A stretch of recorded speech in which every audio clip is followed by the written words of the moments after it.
Computer course निवडताना बहुतेक विद्यार्थ्यांचा पहिला प्रश्न असतो, इथे डिस्काउंट किती मिळेल?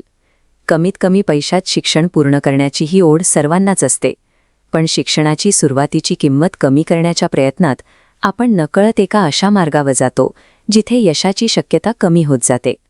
इथे स्वतःला एक प्रश्न विचारणं गरजेचं आहे. आपण खरोखर काही शिकण्यासाठी फी भरतो आहोत की केवळ एका छापील सर्टिफिकेटसाठी? हा निर्णय प्रवासाचे 2 भाग करतो. एक कमी फी, दुसरा कौशल्याचे मूल्य.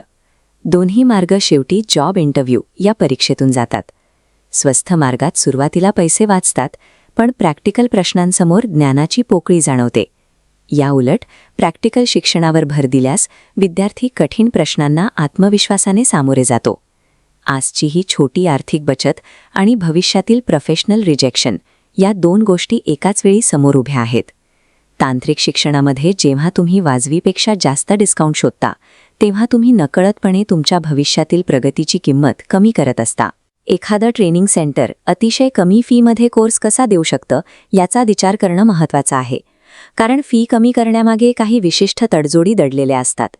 यातील सर्वात महत्त्वाचा भाग म्हणजे तिथलं इन्फ्रास्ट्रक्चर आणि प्रत्यक्ष प्रॅक्टिससाठी मिळणारी साधनं. आपण 2 वेगवेगळ्या पद्धतीच्या सेंटर्सची तुलना करून पाहूया. जिथे फी खूप कमी असते तिथे अनेकदा जुन्या तंत्रज्ञानाचे कम्प्युटर्स वापरले जातात आणि एकाच मशीनवर अनेक विद्यार्थ्यांना बसावं लागतं. यामुळे प्रत्यक्ष हाताने काम करण्याचा सराव कमी होतो, जो रिअल वर्ल्डमध्ये काम करण्यासाठी अत्यंत आवश्यक असतो. इन्फ्रास्ट्रक्चरनंतर दुसरा कळीचा मुद्दा येतो, तो म्हणजे तुम्हाला शिकवणारे शिक्षक.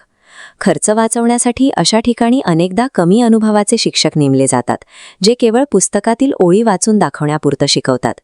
सिलेबस तर पूर्ण होतो, पण गुंतागुंतीच्या तांत्रिक समस्या सोडवण्याचं कौशल्य तिथे मिळत नाही. जुनी साधनं आणि केवळ पुस्तकी शिक्षण यामुळे तो स्वस्थ कोर्स प्रत्यक्षात तुमच्या वेळेचा अपव्यय ठरतो, कारण तो तुम्हाला नोकरीसाठी लागणारी तयारी करून देत नाही. या उलट जिथे फी जास्त असते तिथे तुम्ही नेमके कशासाठी पैसे मोजत असता? इथे शिक्षणातून मिळणाऱ्या आउटपुटवर लक्ष देणं गरजेचं आहे. उत्तम दर्जाच्या सेंटरमध्ये विद्यार्थ्याला केवळ माहिती न देता प्रत्यक्ष कामासाठी तयार केलं जातं. तिथे आधुनिक लॅब, कडक प्रॅक्टिकल परीक्षा आणि स्वतःच्या हिमतीवर पूर्ण करावे लागणारे प्रोजेक्ट्स असतात.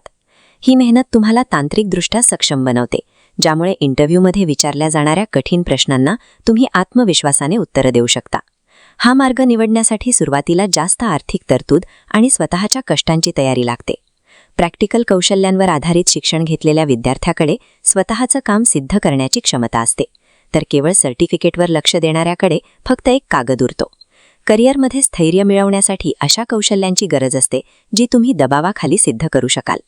अशी कौशल्य नसतील तर त्या स्वस्थ सर्टिफिकेटची मार्केटमध्ये काहीच किंमत नसते. आता या सगळ्याकडे भावनेतून न बघता एका गणिताच्या नजरेतून पाहूया. तुमची गुंतवणूक आणि त्यातून मिळणारा परतावा यांचा नेमका संबंध काय? या ग्राफमध्ये आपण एका बाजूला तुमची तयारी आणि दुसऱ्या बाजूला तुमची गुंतवणूक ठेवली आहे. जर गुंतवणूक खूप कमी असेल तर तुमची करिअरसाठी लागणारी तयारीसुद्धा अत्यंत खालच्या पातळीवर राहते. जेव्हा तुम्ही योग्य गुंतवणूक करता तेव्हा तुमच्या आत्मविश्वासाचा आणि तयारीचा स्तर उंचावतो, ज्यामुळे तुम्हाला अपेक्षित यश मिळतं. अर्थात केवळ जास्त फी भरली म्हणजे यश मिळेल असं नाही. फी जास्त असूनही जिथे तयारी करून घेतली जात नाही अशा ठिकाणांपासून सावध राहणं ही तुमची जबाबदारी आहे. ज्यांना आधीच सर्व काम येतंय आणि केवळ कागदोपत्री पुरावा हवाय, त्यांच्यासाठी कमी खर्चाचा पर्याय योग्य ठरू शकतो. मात्र ज्यांना खरोखर नोकरी मिळवायची आहे, त्यांच्यासाठी शिक्षणात केलेली काटकसर ही भविष्यातील मोठ्या नुकसानीला आमंत्रण देणारी ठरू शकते. तुम्ही ज्या कौशल्यांसाठी पैसे भरता तीच कौशल्य भविष्यात तुमचं उत्पन्न ठरवतात. त्या प्रिंटेड कागदाचं मूल्य तुम्ही काय शिकलात यावरच अवलंबून असतं. स्वतःच्या भविष्यासाठी निर्णय घेताना किमतीपेक्षा मूल्याला महत्त्व द्या. आज घेतलेला एक विचारपूर्वक निर्णय उद्याच्या यशस्वी करिअरचा पाया ठरेल. स्मार्ट बना आणि गुणवत्तेशी तडजोड